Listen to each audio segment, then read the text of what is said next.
life after high school is different.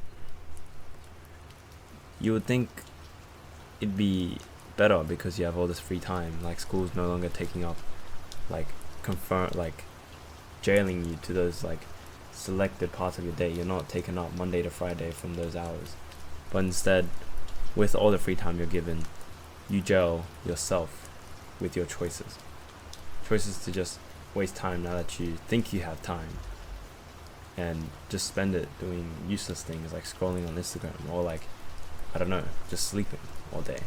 But sleep's alright, to be honest.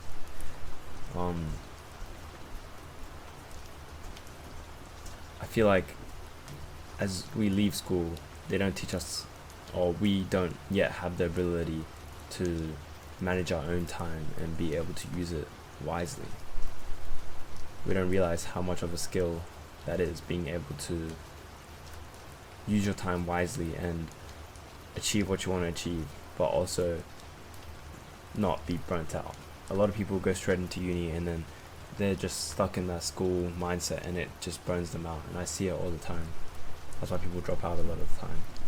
But me taking my gap year, it's really just giving me time to reflect on myself and try and work on new things, but also like it's very different, and trying to adapt to these different situations is quite interesting, I'd say. I'm sure a lot of people share the same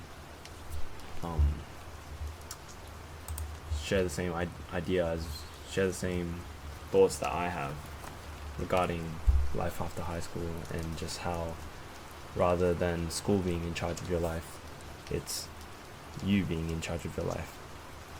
No one's telling you where to go, what to do, and when to do things. It's all up to you to decide, when should I get a job, when should I wake up, when should I get ready to go to class, when should I like buy food, or like any of that type of thing. It's all up to you now, and it's really the next step forward into becoming not an adult, but just becoming more less of a child, I guess, being more responsible.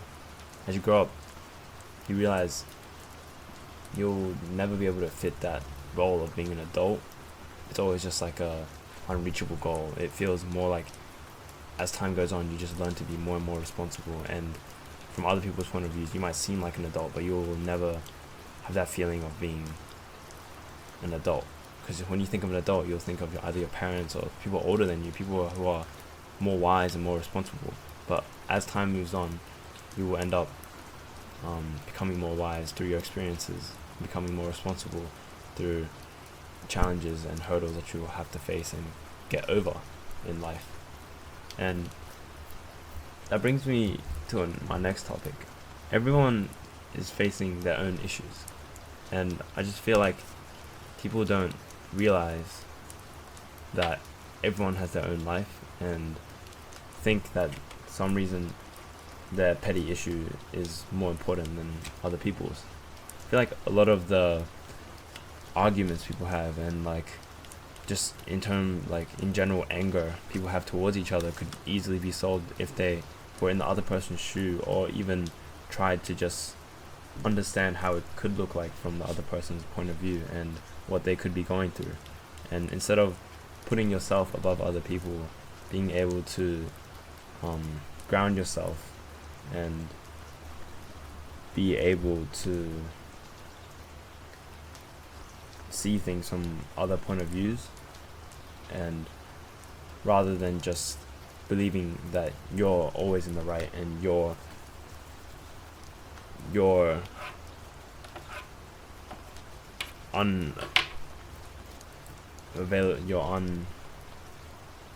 make no mistakes, because everyone makes mistakes. And to be honest, 1/3 of the time in life you're right, 1/3 of the time you're wrong, and the other 1/3, you just don't know. But think about how much less arguments and how much less conflict we would have in the world if everyone just let other people kind of do their thing. Because yes, you might say there's bad people in the world, but I feel like people always have their reasons of doing certain things. No one person will just choose to be bad for no reason, I feel like. And if such a person does exist, then that's just unlucky. Like, you shouldn't think everyone is out to get you like that. You shouldn't think everyone is evil like that. You should believe in the good of the people and in the good of yourself. You know, you should be able to cut them some slack in the same way that if you were having a bad day, you would want them to cut you some slack. You know. But yeah, I've just been trying to work on that, and I think it really helps. Like, I keep seeing a lot of this like rage baiting stuff, and like, personally I think it's funny. I think it's funny to rage bait people. I think it's funny to get rage baited. I think it's just a nice way to shift the perspective from, oh wow, this guy's just getting mad for no reason, to being like, haha, like, this guy's getting mad for no reason. Like, it's literally like telling you like it's not that big of a deal, and it's kind of making fun of a topic that is overly sensitive to some people. Not a topic, but just in general thing.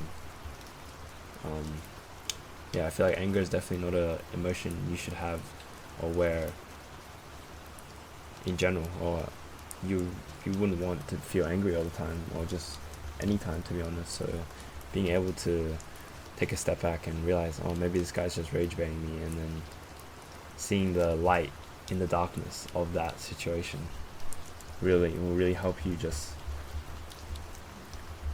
live a happier life. And I feel like sometimes people ask me what is the purpose of life. I feel like it's a hard question to answer, but at my current stage right now, I feel like the purpose is just to have fun. And I say that, but don't risk your future just to have fun, you know? Have fun with but yeah, I feel like life's too short to be sad, so you should, sad and angry, just any negative emotions. I mean, for me it's pretty logical. Like, would you rather be happy, or would you rather be sad, or would you rather be angry? I mean, everyone would choose happiness, but people say it's not as easy as it is, but it really is. You are the person in control of your emotions. No matter what scenario you're in, right? You're able to control your reactions. You might not be able to control your inner thoughts, but you can change your perspective on how things are. Okay. Scenario: your cat dies. You could be sad, or you could be happy about the time that you spent with him and all the memories you have. You know, be happy that he's in a better place, or just be happy about what happened rather than being stuck on the past. You know, a lot of people these days are just stuck in the past, and they can't like move past a certain moment in time, and it really just holds them back as people, because they're not able to develop and mature into fully realized people, and their personalities really show that when they just feel not as developed, like personality wise, not as fleshed out, always just stuck on the past, thinking about one moment in time, when time goes on either way. There's not much you can do with the past. The only thing you can do from the past is learn from it and just keep it in the back of your mind. Like, you'll always realize, like, okay, I need to remember that has happened, and if it's a bad thing, I should try not let it happen again. But yeah, I was going somewhere with this, but this is like double the time, so I'm just gonna end it off there.